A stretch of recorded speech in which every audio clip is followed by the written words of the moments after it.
Cette vidéo présente les différentes possibilités de navigation entre les vues fournies par le serveur d'application. Il faut distinguer deux types de navigation.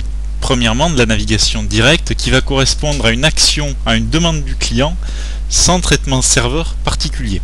Deuxième type, de navigation indirecte qui va résulter non pas d'une action client particulière, mais d'un traitement du serveur, d'une décision prise après traitement. Dans la navigation indirecte, il faut encore distinguer deux cas. Premier cas, un rendu intermédiaire, c'est-à-dire une update du client durant le traitement, a été effectué. Deuxième cas, pas de rendu intermédiaire. La navigation se fait uniquement à la fin du traitement serveur. Dans le cas de la navigation directe, il n'y a absolument aucune complexité, il suffit de faire appel à un widget spécial qui s'appelle Link et qui se crée avec deux paramètres. Premièrement, le label de ce lien et le nom de la vue vers lequel il va pointer. Ce sera rendu bien entendu en HTML avec une balise A. Dans le cas de la navigation indirecte, qui résulte, on le sait, d'un traitement serveur, il va y avoir plusieurs choses à distinguer. Premièrement, le côté serveur. On a dit rendu intermédiaire ou pas de rendu intermédiaire.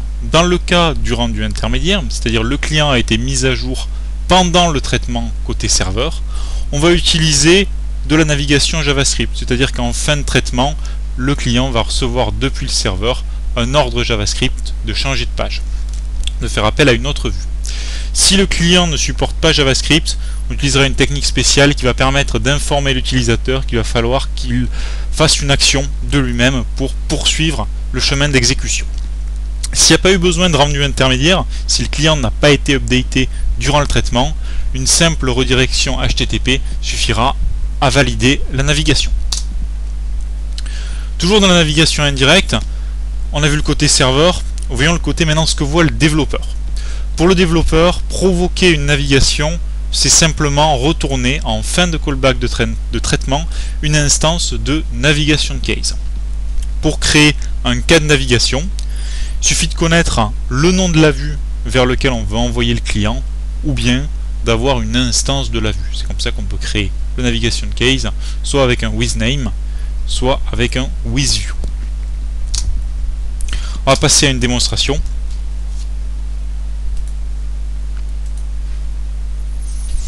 Dans cette démonstration, on va reprendre l'application de la première version, voir plusieurs cas.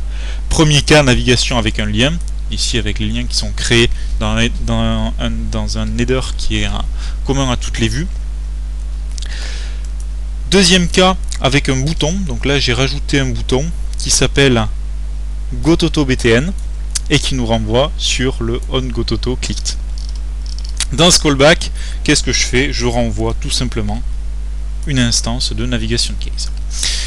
Maintenant, pour illustrer le callback, le retour de callback alors qu'un rendu a été effectué, j'ai un petit peu modifié le callback qui permettait de sauvegarder le contact. On se rappelle que lui, il fait un rendu intermédiaire, vu qu'il a besoin de dire au client qu'il est en train d'effectuer une tâche, ici. Dans le cas où la sauvegarde réussit, on va renvoyer le client vers la liste des contacts, et dans le cas où ça a échoué, on va rien faire du tout.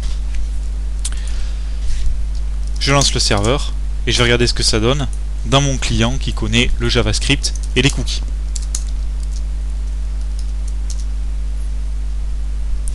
Premier cas, je clique sur un lien, on voit que je change bien de vue.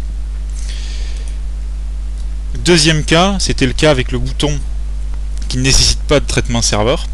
Le bouton qui ne provoque pas de traitement de rendu particulier. Je clique sur mon bouton et je suis bien renvoyé vers la bonne vue. J'ai un autre exemple ici, toujours avec un bouton. Je clique sur ce bouton, il y a écrit Go Back dessus, mais en fait, il renvoie vers la vue Add Contact. Je clique dessus et je me retrouve bien sur Add Contact. Là, c'était des simples redirections HTTP.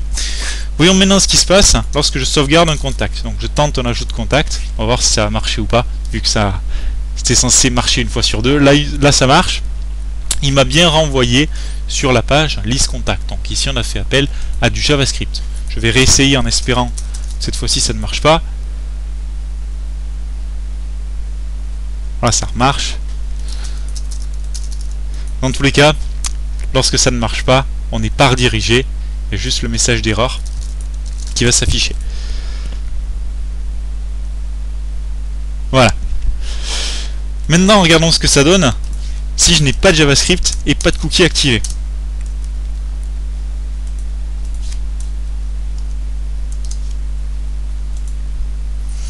Première différence, on voit ici en bas que par rapport à ici, où il n'y avait rien du tout après le lien était juste référencé juste le nom de la vue. Ici, le session ID est passé dans le lien. Voilà.